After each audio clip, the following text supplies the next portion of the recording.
This episode brought to you by DoorDash, the app that brings you food you're craving right now, right to your door. Also brought to you by Stamps.com. Why go to the store to get stamps when you can have them printed right at home for your convenience?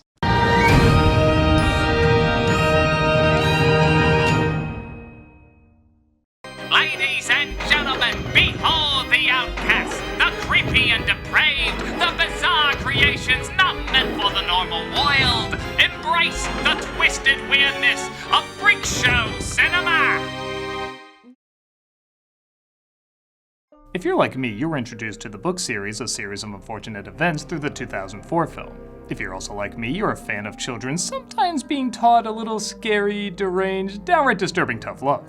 The story of three children trying to escape a murdering egomaniac delightfully meets those checkmarks. But you might also be surprised, or I don't know if you read the books, maybe not, that this film is getting a little bit of a backlash. I haven't seen anybody hate it per se, but I have seen a lot of people dismiss it because of the Netflix series in 2017. I think this is kind of unfair.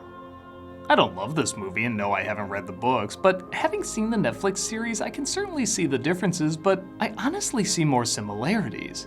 The look of the sets, the makeup, the grayscale, even some of the actors look really similar. The show is definitely better, it has more time to explore the story and characters, but going into this series completely blind, I found this film very dark and imaginative. So I wanted to defend this movie a little bit. Not do an old versus new per se, but yes, draw a few comparisons to the show and figure out why one is regarded so much higher than the other when they seem so eerily similar a good chunk of the time.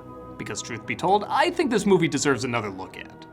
First of all, let's discuss why they're so similar. And if you're one of those people saying, oh, they're not similar at all, one is fantastic and one sucks balls, they were developed by the same person. Barry Sonnenfeld adored the books and was originally going to direct the film. But through, fittingly enough, a series of unfortunate events, producers were moved around, dropped out, and focus was shifted out of Sonnenfeld's comfort zone. I hear conflicting reports if he was asked to leave or if he left on his own account, but either way, he was certainly not happy with where the film was going. Sonnenfeld is still credited as producer though because so much of what he started is in the film, including storyboards and set designs. So yes, if you want to see his fully realized version, the show is the way to go. But for an hour 30 movie not including the credits, I thought they condensed 3 books down in a pretty clever way. From what I understand, the books are episodic and usually rely on a certain formula. The children live in a new location, their evil relative Count Olaf disguises himself to try and kill them, and a series of unfortunate events takes place resulting in Olaf's defeat but something valuable being lost, usually a person. In a movie, it's a little harder to pick up on this, especially when the climax is taken from an earlier scene in the book, which doesn't involve an Olaf disguise being unmasked. In the show though, it's a little easier to pick up on the formula because it repeats so much more. Now, that's not at all to discredit the show. From what I hear, that's a much better representation of the books. But as a movie, these are changes that are needed to make it flow as a cinematic 3-act structure. So I don't really think they're bad alterations, especially when you consider how quickly they had to introduce new characters. You technically don't get a ton of screen time with these folks, but you really feel like you know them by the end of their stories. This isn't just due to their tight and efficient writing, but also to the actors they chose. Both the movie and show have an excellent cast, but the movie has a tougher job. It has to get you to like or dislike these characters very quickly, where the show has a lot more time to build them up. Though I enjoy them both, I will admit, I do remember the cast in the movie a little better. I think because they knew they didn't have much time, they worked hard to make sure they left a strong impression. Sometimes a little too strong. I think you might have to turn it up.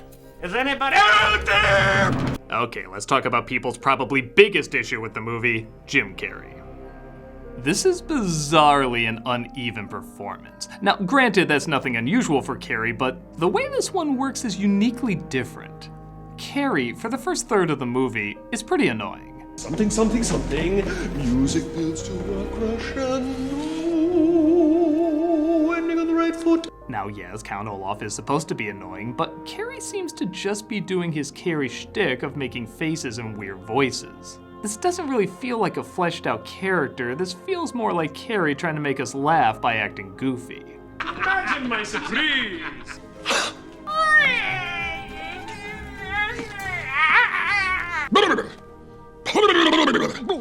I don't even know what this is. Mini Kiki, Alkana here.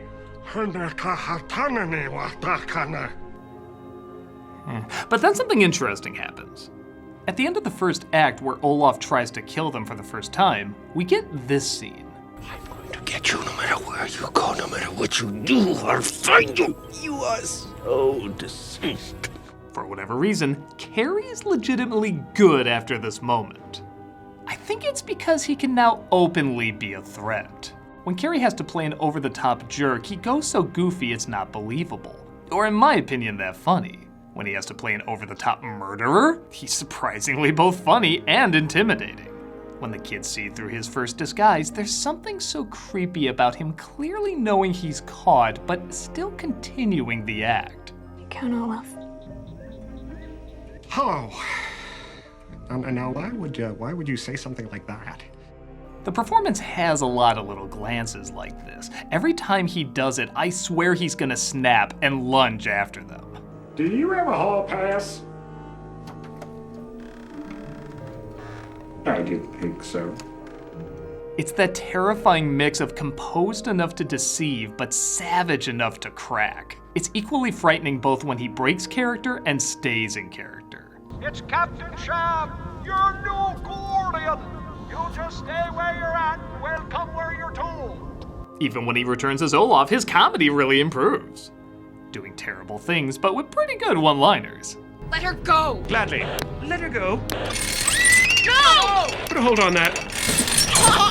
Where Neil Patrick Harris I buy more as the jerk than the killer, Carrey I buy more as the killer than the jerk. Hello, hello, hello.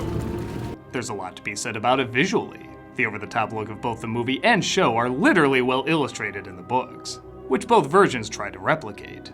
Both try to build as much of their sets as possible, but the Netflix series seem to utilize more CG for grander landscapes.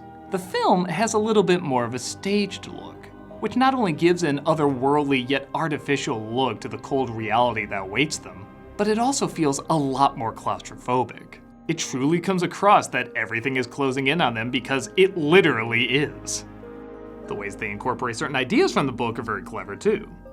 The film opens as a children's stop-motion cartoon aimed at toddlers. This is a variation of the fake book cover you could use to disguise your book to trick parents into thinking you were reading something wholesome. The Lemony Snicket narration in both is also a wonderful setup to the writing style of the books. And yes, it's hard to choose which one is better because they both have different strengths. Jude Law sounds like how a lot of people probably imagine Lemony Snicket sounding. Civilized, but melancholy about the sad tales he has to report. If you wish to see a film about a happy little elf, I'm sure there is still plenty of seating in theatre number 2. The movie you are about to see is extremely unpleasant. Even the name Lemony Snicket sounds like a Hogwarts character, and Jude Law played a character in Hogwarts. Patrick Warburton's narration is just as melancholy, but he also has one of the most unique ways of speaking. Nobody really talks like him, which yes, may not be what people imagine when they read the books, but that can also be what sets the stories apart. The fact that it does literally have a unique voice that doesn't sound like any other. I may have acted a bit standoffish. The word standoffish is a wonderful one, but it does not describe Count Olaf's behavior toward the children. Law's voice suggests calmness, where Burton's voice suggests caution. While they're both good, I do think Burton's weirdly matches better. Both also incorporate a timeless feel, giving the appearance that these can really take place in any time period. But still, the gothic world they inhabit is uniquely one of a kind. But hold on, contradictory me searching for a segue. If the show is better, does that mean the movie does everything right, but the show just does it stronger? Well, that'd be like saying I know how to gracefully lead into a commercial break. The night was hot as ice, when suddenly she walked in. Yeah, I'm in my office, I forgot to say that. And I'm like, who are you? And she's like, I'm DoorDash. And I'm like, well, why don't you DoorDash out of here, or whatever detective-y thing detectives say. But she told me like it is. You've got back-to-back meetings, errands to run, and chores to take care of. What's the secret to clearing your to-do list? A little help from DoorDash. You can get dinner, household essentials, and everything on your grocery list delivered. I said, what's the catch? She said, no catch. I said, what's the catch? She's like, didn't you hear me? I said, no catch. And I'm like, okay, what's the catch? She says, get what you want to eat right right now and right to your door with DoorDash. Along with restaurants you love, you can now get groceries and other essential items delivered with DoorDash. Get drinks, snacks, and other household items in under an hour. She says, craving late night ice cream? I'm like, of course I do. She's like, forget that one key ingredient for dinner? I'm like, no, I always get the right ingredients. But she's like, okay, maybe you just need to stock up for the week. I'm like, yeah, that sounds right. And she's like, with DoorDash, get everything in one app. With over 300,000 partners, you can support your neighborhood go-tos or choose from your favorite national restaurants like Popeyes, Chipotle, and Cheesecake Factory. Ordering is easy, and your items will be left safely outside your door when you choose contactless delivery drop-off. I say, what's the catch? She says, I hate you, but for a limited time, our viewers can get 25% off and zero delivery fees on their first order of $15 or more when you download the DoorDash app and enter the code Nostalgia2021. That's 25% off and up to $10 value and zero delivery fees on your first order when you download the DoorDash app in the App Store and enter the code Nostalgia2021. I say, what? And she's like, I can't believe there's another sponsorship I have to do with you, but don't forget, that's code Nostalgia2021 for 25% off your first order with DoorDash. Subject to change, terms apply. It's then that I realized I recognized that voice. She wasn't DoorDash, she was the .com of stamps. Of course, course. She says to me, the season of giving is finally here, and so is the holiday rush. If you're selling anything online, you don't have to face the holiday hustle alone. Stamps.com takes the hassle and guesswork out of holiday shipping and saves you money. Easily compare prices and delivery dates across major carriers and get huge discounts, up to 40% off USPS and 76% off UPS rates. Whether your sales come from Amazon, Etsy, Shopify, or eBay, Stamps.com streamlines your shipping and keeps on your customers' nice list. I tell her how much I've enjoyed Stamps.com, giving me the extra time I need to get stuff done. She's like, quiet, I'm doing an ad, and I'm like, okay. For over 20 years, she says, Stamps.com has helped over 1 million businesses save time and money on shipping. Stamps.com gives you exclusive discounts with USPS, UPS, and DHL. Integrates with all your sales channels across the top marketplaces and automatically import shipping info for each other. Just print the label, stick it on, and schedule a pickup or drop off. No need to rush around the holiday traffic. I'm like, wow. She's like, wow. With Stamps.com built-in tracking tools and delivery notifications, you can avoid those dreaded "where's my package" messages from stressed out customers. And if you ever have a question, Stamps.com award-winning US-based shipping support team is all ready to help. I tell her I'd like to deliver more smiles this holiday season with Stamps.com today. She's like, that's a very specific sentence. I'm like, I'm a very specific guy. She's like, sign up at Stamps.com/nostalgia for a special offer that includes a 4-week free trial, free postage, and a digital scale. No long-term commitments or contracts. At Stamps.com/nostalgia. Stamps.com. Easy e-commerce shipping for less. A lot less. She then swung away on the vine. Yeah, I'm in the Amazon now. I don't know. Stamps.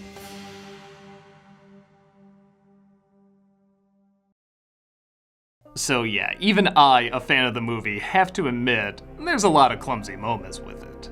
For example, despite how well they got across certain characters in a short amount of time, there were several that I wanted to see even more of.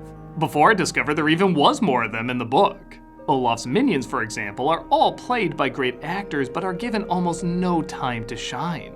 Honestly, you could have just written them all out and not miss a thing. Other comedic greats like Catherine O'Hara and Cedric the Entertainer are given little to nothing to do. I actually forgot they were even in the movie until I rewatched it again this year.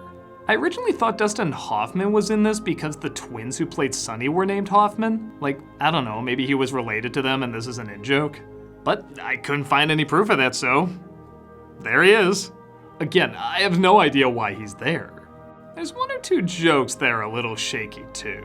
When Streep's character is afraid of impractical things that can kill her, they later all seem to happen as her house collapses. Because of the film's mysterious tone, it was hard to tell if this was hinting that she could predict the future or if it was all just coincidence. By the time you get to the end, you realize it was all just coincidence, but the joke's already forgotten at that point. I don't know, maybe I'm the only one who misread that. This is another nitpick, but I really don't follow this narration. All the witnesses agreed. The sound they heard next was so shocking, it still haunts them to this day. I get the idea, you're building up one thing and delivering another, but why would a baby's laughter haunt them? There's a lot of bigger details that seem confusing too. Like Olaf is sentenced to be punished with all the things that he did to the kids, but his sentence is overturned? I thought maybe we were gonna see it was a jury made up of his minions, but it's done off screen, so it just comes across as an awkward epilogue. I remember watching it with some friends and they were asking how is his sentence overturned if he already acted them out? But I had to tell them I think the idea is that this is what would have happened if the sentence wasn't overturned. I think. There's another bizarre fake out where Mr. Poe acts like he's taking the kids to a special place. Perhaps there's time for just one last stop.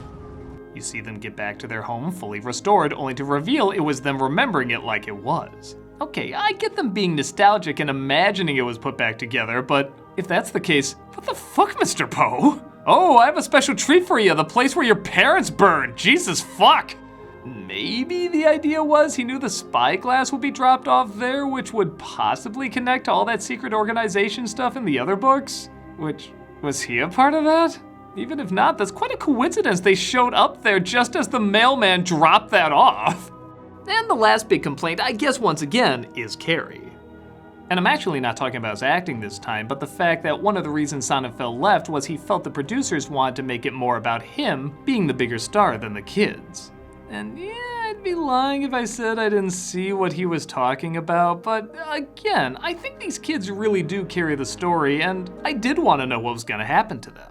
I think Carrey just acts so big as the character of Olaf that people think he's trying to steal the show, but it's kind of like how a lot of critics at the time complained that Batman '89 should have been called Joker because he was in it so much more. I don't know, just like in that film, I think the heroes and villains are in it the appropriate amount, they just have different ways of expressing themselves. One more quiet and reserved, the other big and bombastic. Well, yes, I guess a lot of those problems can make big ripples for people. It never was a big deal for me. At least, not enough to ignore the really good stuff the film had to offer. Like I said, the movie's not perfect, but for all the people saying the series is light years better, I still see them as very similar. I do like the show better and highly recommend it, but aside from having more time, the only mind-blowing difference I'd say is the subplot with the secret agent parents. And yes, I will admit that ended on such a wickedly mean-spirited twist, it made me appreciate the show on an entirely new level. But still, in terms of a cinematic adaptation made by Nickelodeon glorifying the miseries of a dark and gloomy book series, I think this was a pretty rare kind of a flick. It didn't shy away from the harsher moments, but it didn't ignore the warmer ones either. It allowed you to connect enough with the characters, who all had different yet odd ways of interacting off each other. For God's sakes, how often are you going to see Jim Carrey and Meryl Streep in a romantic scene? Before the show, this was seen as a flawed but still unique family film, one that you rarely saw marketed towards kids. It's not every day you see a movie shouting, "Bring your children to this film, it's dark and miserable." I mean, what's the closest thing we have today for that? Addams Family 2? No, I never left, that's how I brought it back. But what I wanna know is where the party at. Even if you can't remember what you thought of it before the show, think of it as an early blueprint. The two do look alike and have the same person who developed it, so think of this as take one. It doesn't have all the bugs figured out, but it is still a valiant attempt by great talent trying to get to that point of greatness. I know it's easy to point to all the things the show does better, but I do think it's worth looking at again to appreciate the creativity and twisted storytelling. I don't know, what do you think? Did you read the books? If so, what did you think of the movie and what did you think of the TV show? Do you think one gets a bum rap or it's totally justified? I'd love to get the thoughts of people who are much bigger fans of the books.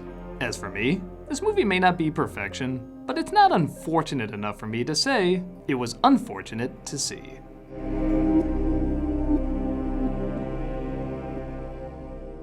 I'm not a nostalgia critic guy, remember? So you don't have to. And yeah, that's next week.